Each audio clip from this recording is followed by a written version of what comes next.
Hello, everyone. Happy winter solstice. Let's take a peek on the energy patterns, what it carries for us. And this is the London chart, and it is becoming exact on the 21st of December at 21:48. So it's 2 minutes before 10. And as you can see in the London chart, you have trans-Pluto rising, showing that we want some sort of dimension jump or channeling. We need channeling for this particular space-time. There is Vesta on the descendant, so we are focusing on open enemies and also the spouse or the partner. On the midheaven, it's Sedna spot on within 1 degree. It's at 29 degree and something. And Sedna is creation through dissection. It represents the need and the ability to realize what is not working in my life or in any segment of my life, and to take it apart, see which portion is non-working, throw it out, and out of the remaining portions, create something that is usable, that is feasible, that is workable. And it's on the midheaven, which symbolizes that this is what we need for the future. So the December solstice is valid at least until the equinox, the vernal equinox. So we have 3 months to put our lives in order. At least Londoners do. Some of these statements will be valid for everyone. So, but you can always relocate the chart to where you live and see what else is changing. As you can see, the sun is exactly conjunct Hygiea. Hygiea is the 10th asteroid, and it denotes sacred spaces, health, hygienes, all sorts of things that you can do for your own health to regain or to keep, to have your good health. Neptune is conjunct Juno, symbolizing the fact that we either don't see our spouses and partners and covenants, or we need to transcend them to kind of fill them with universal love or insight or clairvoyance. And the Uranus North Node conjunction in Taurus is still quite tight. Uranus is now retrograding, and until it turns direct, this will be there, the conjunction, and then Uranus will slowly leave the conjunction. It will be separating because the nodal axis goes backward, and when once Uranus goes direct, it's the conjunction will fall apart. And then there's the Pallas Athena Black Moon Lilith conjunction. 2 very strong, very independent women. Pallas Athena is the wisdom, denotes wisdom, and Black Moon Lilith is the returning goddess who returns to the Garden of Eden on her own volition, because she needs to teach Eve, the second wife, certain things that she, poor thing, doesn't know on her own, because she's not a creation, she's a fabrication. That's very important. Eve is the second wife, is made out of the ribs of one of the ribs of Adam, and it clearly shows that Yahweh creates a woman out of a man's part in order to subdue her. And Lilith can't allow this, so she goes back and gives her power and knowledge. That's the serpent story, by the way. And of course, that's why they hate serpents, and that's why they used to hate women for 2,000 years, 4,000 years. Anyhow, take a look. There's this T-square, cardinal T-square, with a dissolution, but it's funny because the dissolution is out of sign. It's dissociate. So first you have a cardinal T-square at 0 degrees. And these are, at 0 degrees, cardinals are always very, very strong. They herald a new era. Whenever you have more than just one planet, and of course for each equinox and solstice, you have a cardinal sun at 0 degrees. That's the point. But the rest, if there is anything else at cardinals, they form hard aspects to their sun. And this is always a lot of energy. So what we have here, Jupiter just went into Aries. It went briefly into Aries during the summer, then it went back to Pisces, and now it is there for good until it moves to Taurus next year. So Jupiter enlarges everything and blows up everything it touches. In Aries, it could blow up our courage, our willpower, but also, unfortunately, strifes, wars, conflicts. Opposite it is Ceres, the nurturing principle. And it means that our nurturing principle, our stability and well-being, whatever we wish for our families or for our own home and homeland and nation, is really opposed by a huge force. Jupiter is the largest in the solar system, the largest planet. And at the apex, you have the sun. I forgot to put here Hygiea, but Hygiea is still there. And what is really interesting is that chaos just retrograded back into Gemini. It's at 29 degrees 58, so it's exactly almost to the minute opposite the sun, the solstice sun, but the energy is different. It is a quincunx energy. So we have this dissociate ground cross, which is very tight, extremely tight. Actually, the tightest portion is the chaos sun opposition. It's just 2 minutes away from exactness, but it's in a different sign. So it's quite funny, because that will be the key mark of next year. We will have a lot of changes. A lot of TNOs and centaurs are crossing into another sign, but then going backward. And a lot of the planets that are 0 degrees or 29 degrees are making all sorts of regular and dissociate aspects. And it really clearly signifies the change of an era, a transition. The complete change is not going to happen next year yet, but the signs will be very strongly there. But we will soon tackle that as well. So here I already put the Hygiea back, and these are the it's a very interesting planetary picture around 29 to 0 degrees. You have the original T-square, which is completed by chaos into a ground cross, and then you have the midheaven and IC angles with Sedna on the midheaven, which is also dissociated. It's at 29 degrees and 3 minutes. And yes, there is a mystic rectangle, but the mystic rectangle is out of sign. Ceres is in Libra, the IC is in Scorpio. So this is a sextile, which is in semi-sextile energies.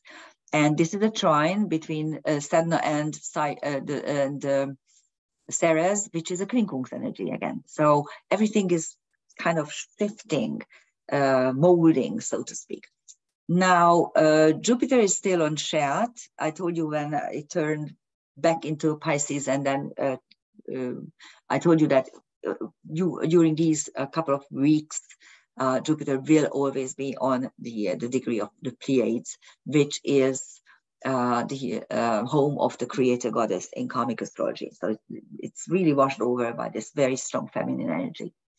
Sedna is on the Pleiades, and it will be there even if it moves into Gemini next year, and then fully and completely it will move into Gemini only in 2024. During these 2 years, it will be on the Pleiades. So we can access the goddess energy and we can recreate it at our disposal. On the sun Hygiea, you have Aten, another sun disk figure. So there's a double sun. And from this year, both Sinistra and Acumen are getting into the region where they are already aligned with the sun. As you know, the fixed stars move 1 degree per every 72 years. So now for the next 144 years, you will have this energy. That so the sun is always at Capricorn 0 degrees at the winter solstice, and these fixed stars just are nearing this degree, which means that for almost 150 years, we will access these fixed stars. We are going to look at it in detail in a minute. And then on Ceres, you have Osiris, Dionysus, and it is on the supergalactic center. Sinister, I hope I did this. Yes, no, I didn't. Sorry. So I need to explain this. I thought anyhow, what is Sinistra and what is Acumen? Sinistra is the beta star of not the new star, sorry, the new star of Ophiuchus. It's the left hand of the celestial healer, Ophiuchus, the serpent holder. It's a huge constellation, very close to the Milky Way.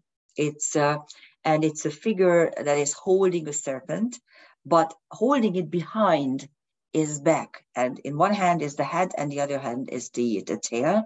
And it symbolizes some sort of brokenness in health and medicine things and healing in general, because at the moment we don't have a healing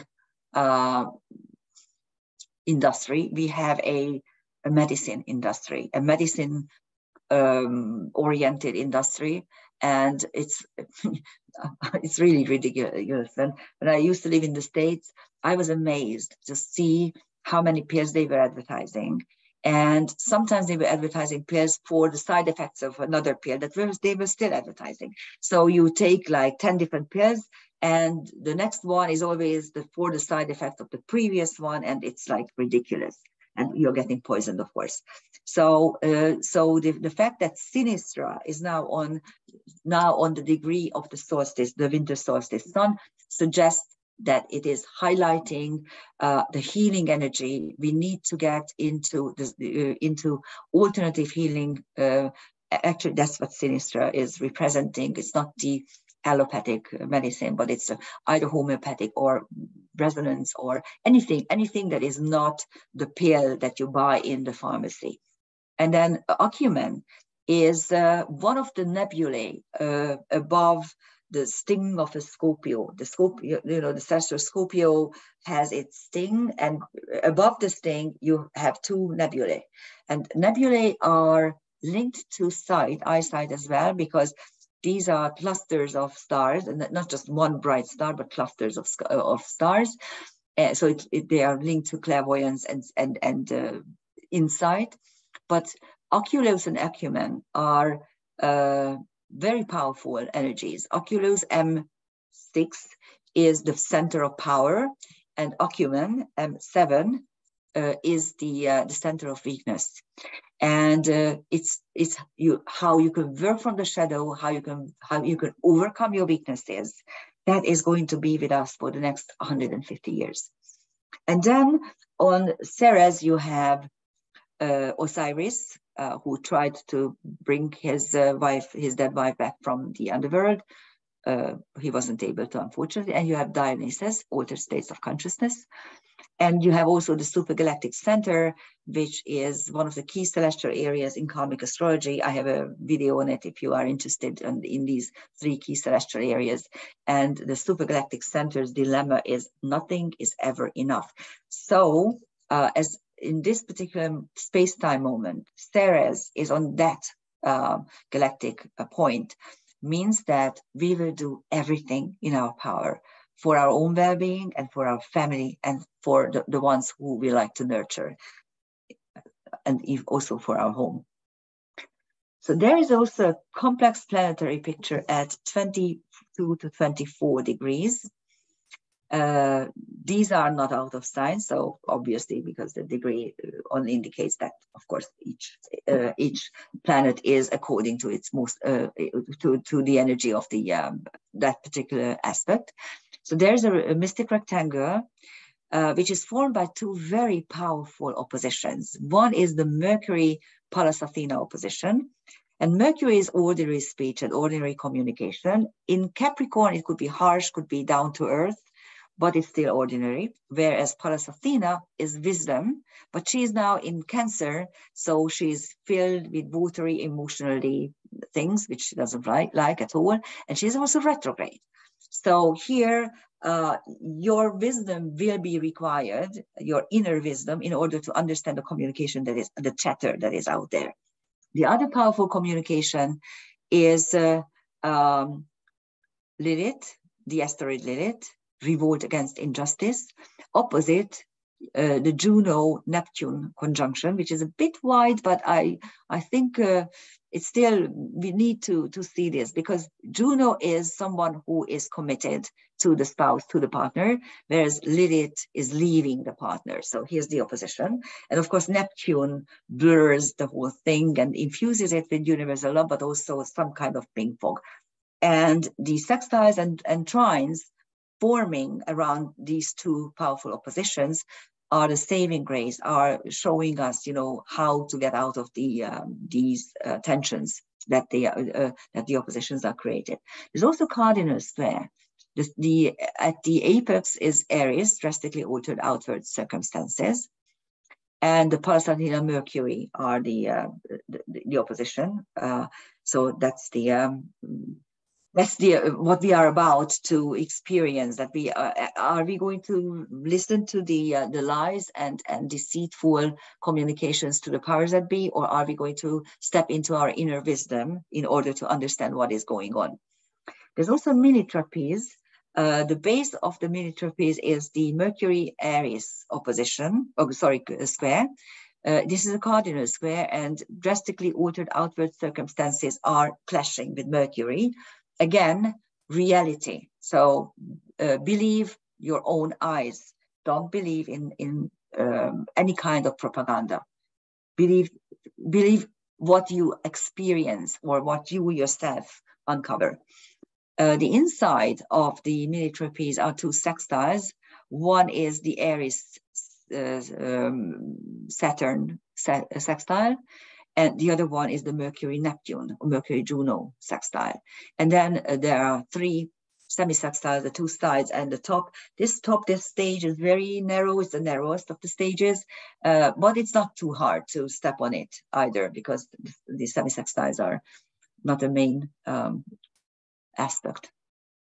Okay, here are the transcendental celestial objects. On Mercury, you have Clotho, who is the first of the fates, who is actually creating the threads of your life. You have to go up to the fates and tell them what you would like to do on the earth plane. You need to find or select a daimon who is taking you up there, and first you visit Clotho and tell her your basic ideas, and she then creates colorful threads, which then you take to Lachesis, who's going to measure it. Lachesis is on Saturn, together with Justice, Justitia, one of the cardinal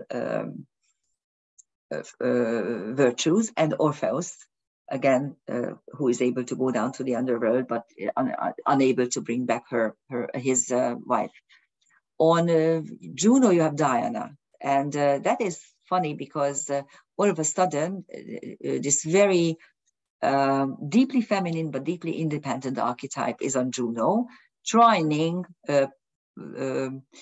Pallas Athena, who is conjunct Rhea, the mother goddess, and Diomedes, the leader, the king of the Thracians, Trucks, I don't know. It's a tribe it used to be a tribe in Greek, and they were very, very vicious and aggressive people, much worse than the Spartans.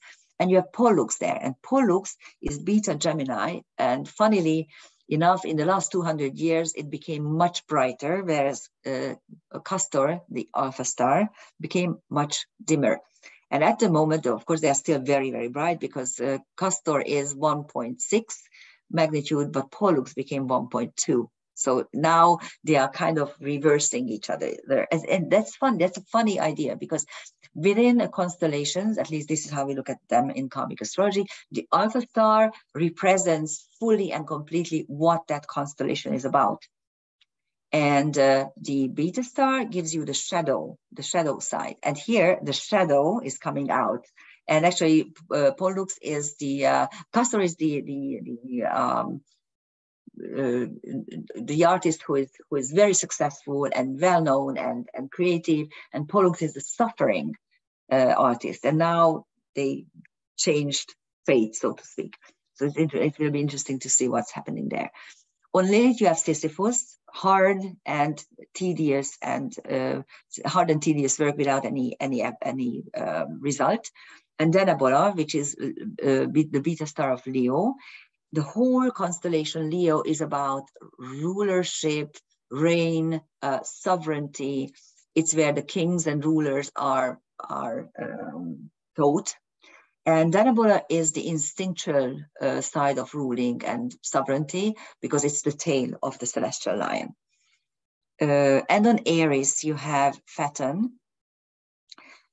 In the January 1st chart, you have even worse things. Saturn will be still there, but so will be two more very sinister.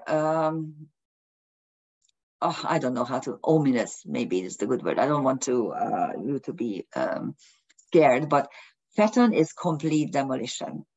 And on Aries, drastically altered outward circumstances could suggest that in the next 3 months, this war in Europe will be escalating, unfortunately.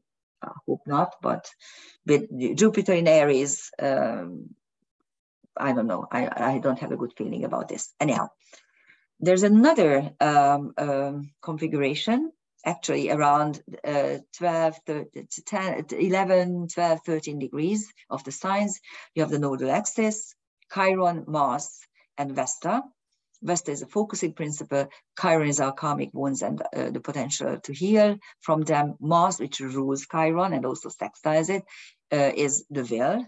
At the moment, it is retrograde. So is Chiron, by the way. So they are inside. We can find a solution to how to exercise our will and how to heal inside us. And Vesta is the only one that is going direct. And actually, you can find a mutable water engine, Mars, Vesta, and the South Node. And engines are always very action oriented and could have you resolve a lot. This is a mutable water engine, so the square is mutable. And Mars Vesta is focusing on your will or focusing on any fight that you need to do. And tap into the South Node, your karmic resources. That is where you find the solution to actually work with this square. And you also have a boomerang with the nodal axis in the middle and the Mars Chiron sextile. So the anchor point is the North Node, accept your destiny. And it also provides the solution. And then you also have a mini trapeze when these two main configurations join. And again, the basis is the Mars Vesta square. And the insides are two sextiles, Mars Chiron and Vesta North Node, which means focus on your task and try to heal your wounds. And then the top is a semi-sextile, and so are the sides. So the stage that you are getting on is very tiny, very small, but so are the sides. So it's not very, very hard to step on it and try to resolve it. And we here have a couple of transcendental celestial objects again, as usual. On Mars, you have two heroes, Achilles, which also shows vulnerability. Yes, we are all vulnerable in the situation of war, but Gawain, the knight in Shiner armor, is also there. On Chiron, you have Hel, the goddess of the underworld in Norse mythology, Merlin, the magician, Gaia, Mother Earth, and Leila Puhona, which is a brilliant, beautiful TNO. It's a Hawaiian bird, and it symbolizes the soul's need and desire to come down to the earth plane, to fly down to the earth plane, to fly home.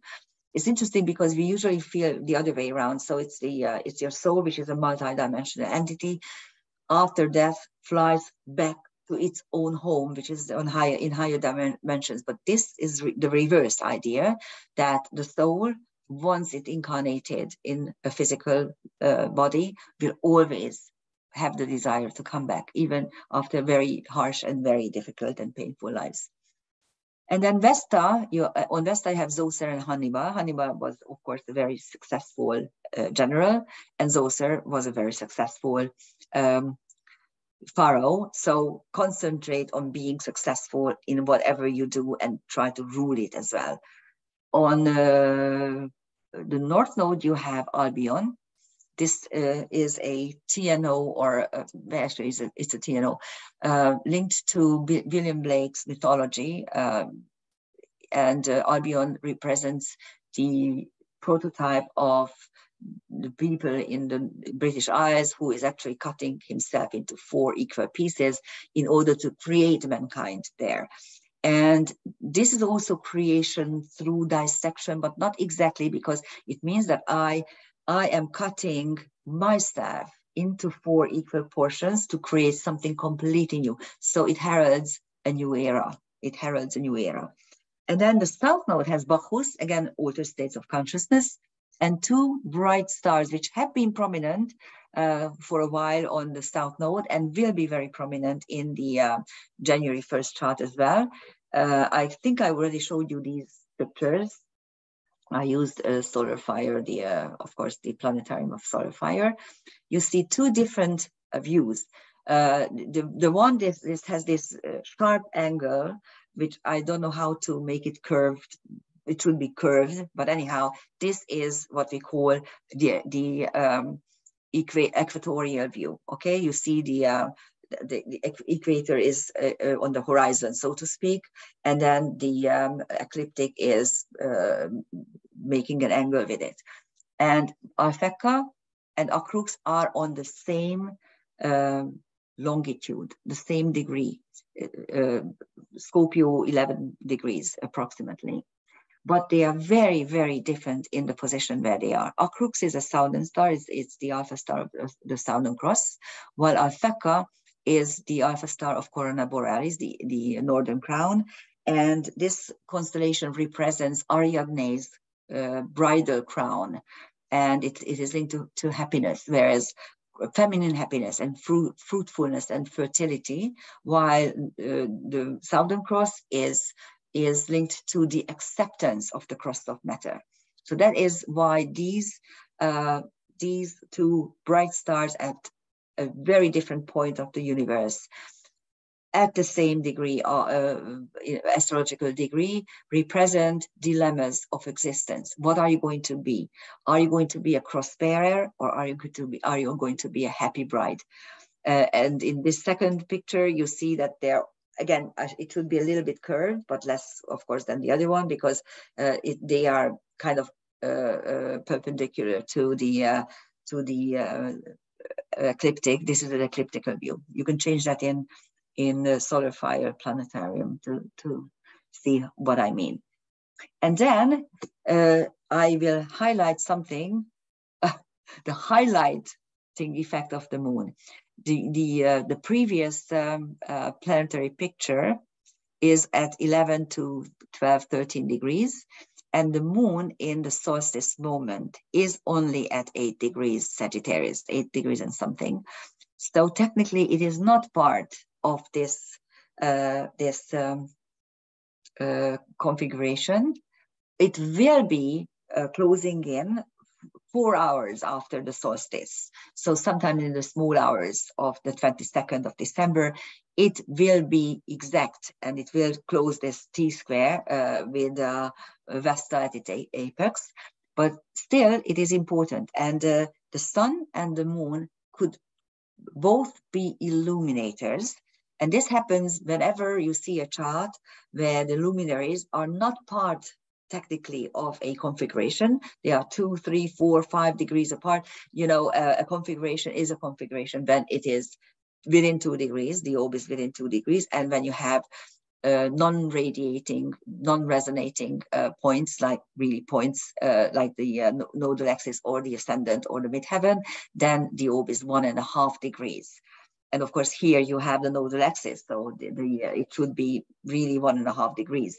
But the moon is about 3, 4 degrees away from exactness. So that means that it's still there because it's applying. And at the same time, it's illuminating the whole thing. When you see the sun in such position, it's always conscious illumination, conscious highlighting.